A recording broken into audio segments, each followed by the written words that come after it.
It gives me great pleasure to participate in this August Assembly which bring together world leaders as well as the global business community upon a common platform for constructive and mutually beneficial dialogue.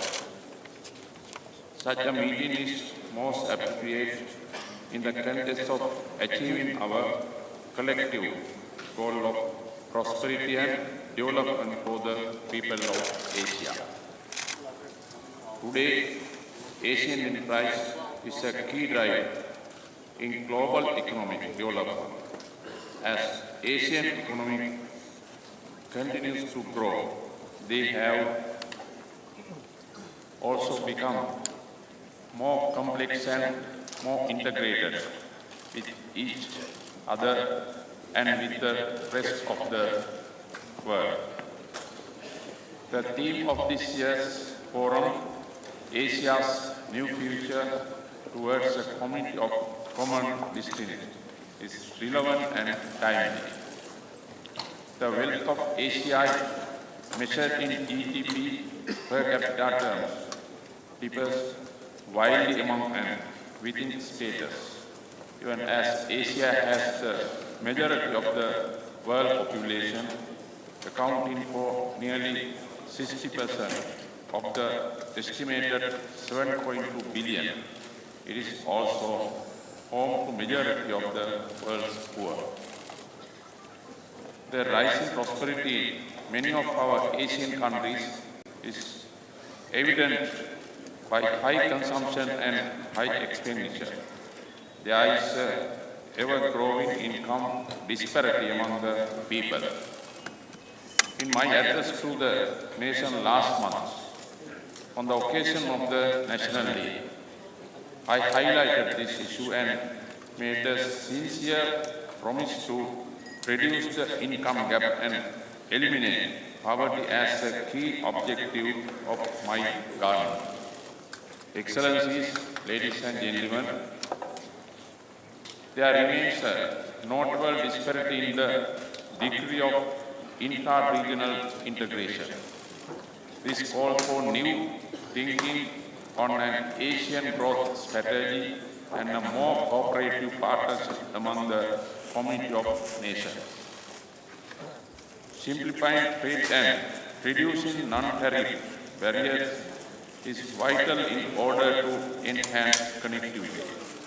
The Asian region is also still largely dependent on extra-regional markets for its final exports and lacks significant counterparts within the region. In such a scenario, how do we achieve a community of common destiny for Asia? The answers lead developing appropriate public policy strategies to respond to these challenges while taking into consideration the specific differences in respective countries. Sri Lanka is committed to such cooperation and collective action within the community of Asian nations. The people of Sri Lanka on the 8th of January gave me an overwhelming mandate to take the country on a path of progress. As a nation, will come in a new dawn of democracy, good governance, the rule of law and equal opportunities for all.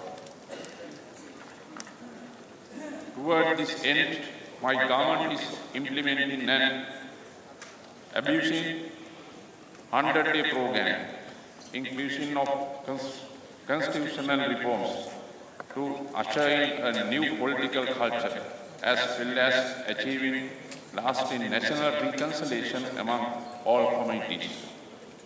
Sri Lanka is a maritime nation with natural ecological advantages, will work in tandem with friendly countries to maintain cooperation in the maritime field. Sri Lanka is currently identified as a country with relatively high growth among emerging market economies. The country's growth in per capita terms in recent years is comparable to middle-income economy levels.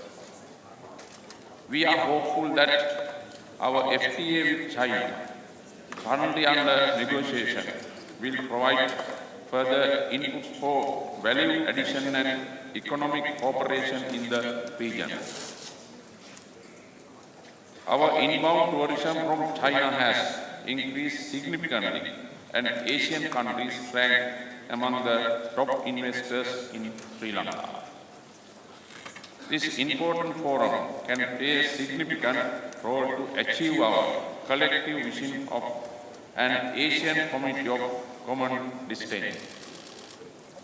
In conclusion, I take this opportunity to convey my best wishes for a successful and productive outcome for the Bow Forum for Asia 2015. Thank you.